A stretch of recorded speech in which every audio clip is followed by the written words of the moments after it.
चलो अब सामाजिक विज्ञान के प्रश्न बैंक के अगले अध्याय को देख लेते हैं। तो अध्याय 18 में है राजनीतिक दल दिया हुआ है। तो इस अध्याय से आपको 1 नंबर और 3 नंबर के प्रश्न देखने को मिलेगा। तो चलो शुरू करते हैं। और इसमें जो वस्तुनिष्ठ प्रश्न दिए हुए हैं इनमें से कुछ प्रश्नों के उत्तर जो है वो गलत दिए हुए हैं, तो उसको भी मैंने सही कर दिया है। तो देख लेते हैं कौन कौन से प्रश्न जो है वो गलत है, उनको भी देखेंगे और इसका उत्तर भी मैं आपको बताते चलूँगा। तो चलो देखते हैं। सही विकल्प का चयन कीजिए। पहला प्रश्न है राजनीतिक दल में शामिल होते हैं। राजनीतिक दल में कौन कौन शामिल होते हैं? देखो, राजनीतिक दल में एक नेता शामिल होता है, ठीक है, सक्रिय सदस्य शामिल होते हैं जो उससे जुड़े होते हैं, और उनके कुछ अनुयायी जो है वो शामिल होते हैं। तो यहाँ पे आपको आ ऑप्शन लेना है। उसके बाद देखो दूसरा क्या है कि दूसरा है किशन पटनायक किस प्रदेश से संबंधित है। तो किशन पटनायक जो है वो उड़ीसा राज्य से संबंधित है, ठीक है। उड़ीसा राज्य के संबलपुर से इन्होंने चुनाव लड़ा था। तो ये कहाँ से संबंधित होगा? उड़ीसा से होगा, ठीक है। आगे देखते हैं द्विदलीय शासन व्यवस्था। अब द्विदलीय शासन व्यवस्था कहाँ है? तो देखो यहाँ पे जो चीन है ना, चीन में सिर्फ एक दल चलता है, ठीक है। तो चीन में सिर्फ एक दल चल रहा है, वहाँ पे हमेशा एक ही दल रहता है, तो चीन तो नहीं होगा इसका आंसर। इसके बाद देखो नीचे में भारत है। भारत में कई दल हैं, मतलब 2 या 2 से अधिक दल, उसी को हम क्या कहेंगे? द्विदलीय व्यवस्था। तो यहाँ पे आंसर आपको भारत लेना है, ठीक है। इसी तरह से अमेरिका भी यहाँ पे ऑप्शन है, तो अमेरिका में भी 2 दल से अधिक दल है या 2 दल भी है, ठीक है। तो यहाँ पे भारत और अमेरिका दोनों यहाँ पे आएगा ऑप्शन में, लेकिन यहाँ पे चीन जो है वो गलत करा, ठीक है। यहाँ पे गलत कर दिया है प्रश्न में। यहाँ पे द्विदलीय शासन व्यवस्था नहीं होना चाहिए, यहाँ पे होना चाहिए एक दलीय शासन व्यवस्था, तब यहाँ पे चीन आता, ठीक है। इसलिए इसका आंसर मैं रोक रहा हूँ, ये गलत है। चलो आगे देखते हैं। जनसंघ के संस्थापक थे। तो जनसंघ के संस्थापक जो थे वो थे श्यामा प्रसाद मुखर्जी थे। यहाँ पे आपको ऑप्शन लेना है। भारत का सबसे पुराना राजनीतिक दल कौन सा है? मतलब राजनीतिक दल है तो भारतीय कम्युनिस्ट पार्टी है, ठीक है, सबसे पुराना दल है। चलो आगे देखते हैं। राजनीतिक दल का उद्देश्य चुनाव लड़ना व सत्ता हासिल करना है। ये सत्य है कि असत्य है? तो भाई चुनाव लड़ना और सत्ता हासिल करना इसका काम ही है, चलो ठीक है। तो इसलिए यहाँ पे सत्य लेना है इसको। भारत में दीवार लेखन पर चुनाव आयोग द्वारा रोक लगा दी गई। तो दीवार लेखन के द्वारा ये रोक तो लगाया जाता है जब चुनाव के समय, तो यहाँ भी इसको भी सत्य ले लेना है, ठीक है। चलो आगे देखते हैं। नेता सक्रिय सदस्य व समर्थक राजनीतिक दल के हिस्से हैं। ये भी सही है, ठीक है। चलो आगे देखते हैं। दबाव समूह का उद्देश्य चुनाव लड़ना है। ये गलत है। दबाव समूह कभी भी चुनाव नहीं लड़ता है, ठीक है। तो ये क्या लेना है आपको? ये लेना है आपको असत्य लेना है, ठीक है। तो यहाँ पे आपको असत्य में राइट करना है। राजनीतिक दलों को मान्यता देने का कार्य चुनाव आयोग का है, तो ये भी सत्य है, ठीक है। चलो आगे देखते हैं। खाली स्थान की पूर्ति कीजिए। भारत में खाली स्थान राजनीतिक व्यवस्था है, तो यहाँ पे आपको लेना है बहुदलीय व्यवस्था है, ठीक है, बहुदलीय लेना है, ठीक। चलो आगे देखते हैं। एक दलीय व्यवस्था। तो एक दलीय व्यवस्था खाली स्थान में है, तो एक दल जो व्यवस्था है वो कहाँ पे है? चीन में है, ठीक है। तो यहाँ पे आंसर क्या लेना है आपको? चीन लेना है। इससे पहले वाले वस्तुनिष्ठ प्रश्न में बताया था कि एक दल ऑप्शन होता तो वहाँ पे हम चीन को लेते हैं, ठीक है। आगे देखते हैं। कम्युनिस्ट पार्टी ऑफ इंडिया की स्थापना खाली स्थान में हुई थी, तो ये 1925 में हुई थी। आगे देखो, भारतीय राष्ट्रीय कांग्रेस की स्थापना खाली स्थान की है, तो भारतीय राष्ट्रीय कांग्रेस की स्थापना A.O. ह्यूम, ठीक है, या दादा भाई नौरोजी, ऐसे चलो यही लेना, A.O. ह्यूम लेना, ठीक है। इसके बाद है तेलुगु देशज पार्टी खाली स्थान है तो तेलंगाना में है। आगे देखते हैं। एक वाक्य में उत्तर देख लेते हैं। राजनीतिक दल को मान्यता कौन देता है? तो राजनीतिक दल को कौन मान्यता देगा? चुनाव आयोग, ठीक है, चुनाव आयोग ही दलों को मान्यता देता है। शपथ पत्र क्या है? तो शपथ पत्र जो है वो एक लिखित दस्तावेज होता है, ये इसका आंसर है। बहुजन समाज पार्टी के संस्थापक थे, तो संस्थापक कौन थे? कांसीराम जी थे। आगे देखो, भारतीय जनता पार्टी का मुख्य प्रेरक सिद्धांत है समग्र मानवतावादी। इसके बाद है नागा पीपुल्स पार्टी सक्रिय है, कहाँ पे है? मणिपुर में सक्रिय है। सही जोड़ी मिलाओ देख लेते हैं। बर्लुस्कोनी का जो सही जोड़ी आएगा वो आ जाएगा इटली के प्रधानमंत्री थे, ठीक है। इंडियन नेशनल कांग्रेस, इसका सही जोड़ी मिलाना है आपको संयुक्त प्रगतिशील गठबंधन, ठीक है। कम्युनिस्ट पार्टी ऑफ इंडिया, इसको आपको लेना है एक सेकंड है ना, इसको आपको लेना है वाम मोर्चा में लेना है, ठीक है। इसके बाद है तेलुगु देशज को क्षेत्रीय दल में लेना है। भारतीय जनता पार्टी को ना राष्ट्रीय जनतांत्रिक गठबंधन में लेना है। भारतीय मजदूर सभा, इसको आपको लेना है दबाव समूह है ये, ठीक है। चलो अब आगे देखते हैं प्रश्नों के उत्तर थे। यहाँ पे लघु उत्तरीय प्रश्न और दीर्घ उत्तरीय प्रश्न लिखा हुआ है, ठीक है। तो लघु उत्तरीय प्रश्न जो है यहाँ पे आपको सिर्फ टोटल 3 नंबर के प्रश्न इस अध्याय से पूछे जाएंगे। तो यहाँ पे जितने भी प्रश्न हैं वो 3 नंबर के ही लायक है। फिलहाल यहाँ पे लिख दिया गया है कि ये 2 नंबर के प्रश्न हैं और यहाँ पे 4 नंबर के प्रश्न आ सकते हैं, लेकिन ऐसा नहीं है, यहाँ से सिर्फ आपको 3 नंबर के ही प्रश्न देखने को मिलेगा। तो चलो शुरू करते हैं। तो पहला प्रश्न देखो, राजनीतिक दल की परिभाषा। तो राजनीतिक दल की परिभाषा क्या है? तो यहाँ पे देखो राजनीतिक दल की परिभाषा मैंने लिखा है, ठीक है। राजनीतिक दल व्यक्ति का वह संगठित रूप है जिसके सदस्य राजनीतिक इकाई के रूप में राजनीतिक उद्देश्यों की प्राप्ति के लिए साथ प्रयत्नशील रहते हैं। मतलब राजनीतिक जो दल है वो यहाँ पे सत्ता पाने के लिए रहते हैं, ठीक है। राजनीतिक दल का काम वही है। चलो आगे देखते हैं। आप लोग देख लेना, इस उत्तर को पूरा का पूरा लिख लेना है, ठीक है, जितना है उतना।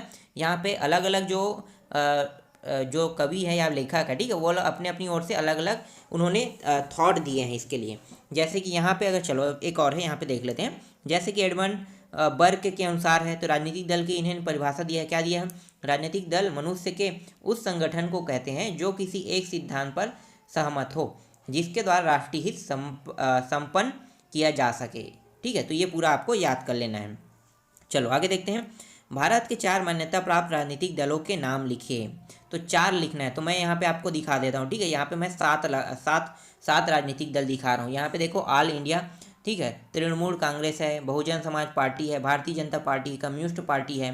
फिर यहाँ पे देखो कम्युनिस्ट पार्टी इंडिया, ठीक है, चिन्ह देखो अलग अलग है, ठीक है, तो अलग अलग है ये। फिर इंडियन नेशनल कांग्रेस है, फिर नेशनलिस्ट कांग्रेस पार्टी है। तो यहाँ पे 4 का है, मैं यहाँ पे आपको 7 दे रहा हूँ, ठीक है। तो यहाँ पे आप 4 याद कर लेना है। और आपको ऐसी ही 2 पार्टी तो ऐसी ही याद होगा, 2-3 पार्टी, जैसे कि आप जानते हो कि कांग्रेस पार्टी है, भाजपा बीजेपी वाला है, ठीक है, बहुजन समाज पार्टी आपको जानते होंगे, ठीक है, कांग्रेस पार्टी कम्युनिस्ट पार्टी भी होगा। तो इस तरह से आपको 4 पार्टी आसानी से याद हो जाएगी। चलो आगे देखते हैं। बहुदलीय व्यवस्था क्या है? बहुदलीय व्यवस्था, तो इसका आंसर आपको लिखना है, ठीक है। चलो क्या लिखना है? तो देखो, जब गठबंधन होता है ना, जब दूसरे दलों का अगर कोई एक दल पूर्ण बहुमत प्राप्त नहीं करता है, ठीक है, सीधी सी बात है, जब कोई एक दल पूर्ण बहुमत प्राप्त नहीं करता है तो क्या करता है? वो गठबंधन की सरकार बनाता है। तो गठबंधन की सरकार बनाने के बाद क्या होता है? वो बहुदलीय हो जाता है। मतलब 2 दल या 2 दल से अधिक दल को अपने साथ शामिल कर लेता है। इसे हम कहते हैं बहुदलीय व्यवस्था कहते हैं। राजनीतिक दलों को मान्यता कैसे प्राप्त होती है? तो देखो राजनीतिक दलों को मान्यता कैसे प्राप्त होती है, तो यहाँ पे देखो मैंने पूरा उत्तर लगा दिया, ठीक है। अब मैं आपको थोड़ा सा बता देता हूँ कैसे प्राप्त होती है। देखो राजनीतिक जो दल है, ठीक है, वो एक चुनाव आयोग जो है वो एक नियम, एक फॉर्मेट जो भी है उसमें काम करता है वो, और वो एक तय करता है कि अगर आप इतने सीट पाते हैं तो आपको राजनीतिक दल की मान्यता, मतलब क्षेत्रीय दल की मान्यता मिल जाएगा। अगर आप इतने सीट पाते हो तो आपको केंद्रीय दल का मान्यता मिल जाएगा। इसके बाद देखो 5वां प्रश्न है, दल बदल विधेयक क्या है? तो दल बदल विधेयक क्या है? तो देखो दल बदल जो विधेयक है इसके बारे में आपको बता देता हूँ। क्या हुआ था, यहाँ पे बहुत सारा है ना, इसका आंसर आप लोग देख लेना, ठीक है। दल बदल विधेयक जो है पूरा का पूरा आपको याद करना है, जितना भी यहाँ पे है उन सभी को मैं आपको थोड़ा सा बस जानकारी बता देता हूँ, ठीक है। देखो जब जनता पार्टी की सरकार थी ना, तो उस समय क्या हुआ करती थी कि एक पार्टी जो दूसरी पार्टी है उसको अपने साथ मिला लेती थी। उसके बाद क्या होता था, जो सत्ता जो है वो दूसरे के हाथ में चला जाता था। तो अक्सर ये होता था कि एक पार्टी छोड़ के दूसरे पार्टी में हमेशा शामिल होता था। तो इस आधार को देखते हुए दल बदल कानून लाया गया है। अब कब लाया गया है? तो यहाँ पे देखो वर्ष 1985 में 52वें संविधान संशोधन करके दल बदल विरोधी कानून पारित किया गया था। साथ ही साथ संविधान की से सूची में जोड़ा गया, इसके बारे में भी जानकारी है। तो ये दल बदल कानून है, ठीक है, छोटे से शब्दों में मैंने आपको समझा दिया। बाकी आप यहाँ पे आंसर एक बार पढ़ लेना, ठीक है। चलो आगे देखते हैं। इसके बाद देखो राजनीतिक दल के कौन कौन से कार्य होते हैं। तो राजनीतिक दल के कार्य क्या क्या होते हैं? तो देखो पहला है जनमत तैयार करना, या इसके अंदर में बहुत सारे लिखा हुआ, ठीक है, इसको भी आपको देखना है। इसके बाद जनता को राजनीतिक शिक्षा देना, इसका ही काम है। फिर है सार्वजनिक नीतियों के निर्माण में जनता का नेतृत्व करना, और यहाँ पे जनता तथा सरकार के बीच कड़ी का कार्य करना।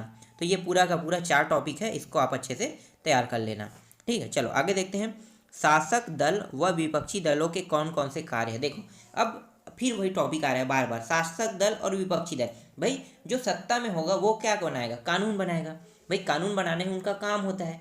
तो यहाँ पे उसके कार्य क्या हो गए, कानून बनाना, उस कानून को सुचारू रूप से चलाना भी उन्हीं का काम है, और चल रहा है कि नहीं चल रहा है उनको देखना भी उन्हीं का काम है। तो ये है सत्ताधार, मतलब जो सत्ता में है उन लोगों का काम है, सत्ताधारी के, ठीक है। लेकिन अब विपक्षी में आते हैं, जो विपक्ष में बैठते हैं, जैसे कि अभी एमपी में सरकार किसका है भाई, बीजेपी का है, तो विपक्ष कौन रहेगा, विपक्ष कांग्रेस बैठेगा उसमें।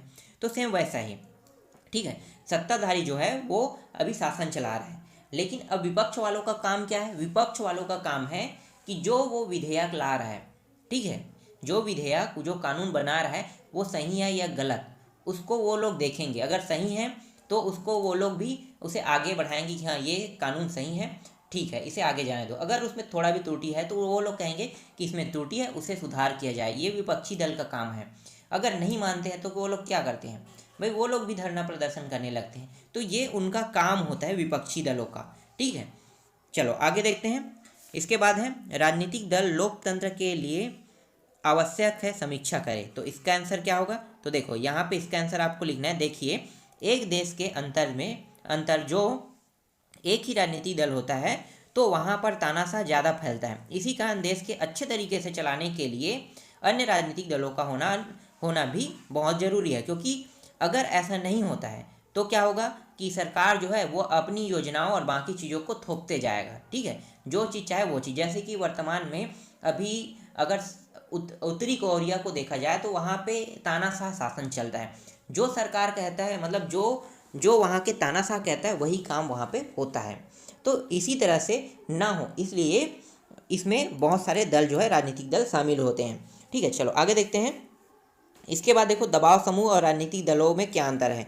तो इसके बारे में पहले ही आंसर बता दिया था, ठीक है, इससे पिछले वाले अध्याय में, लेकिन फिर भी मैं यहाँ पे लगा देता हूँ, ठीक है, आप देख लेना। चलो आगे देखते हैं।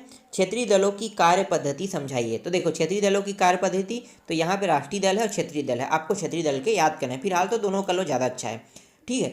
तो यहाँ पे क्षेत्रीय दल और राष्ट्रीय दल दोनों की कार्यविधि यहाँ पे लगा हुआ है। चलो, इस तरह से ये भी अध्याय कंप्लीट हो गया।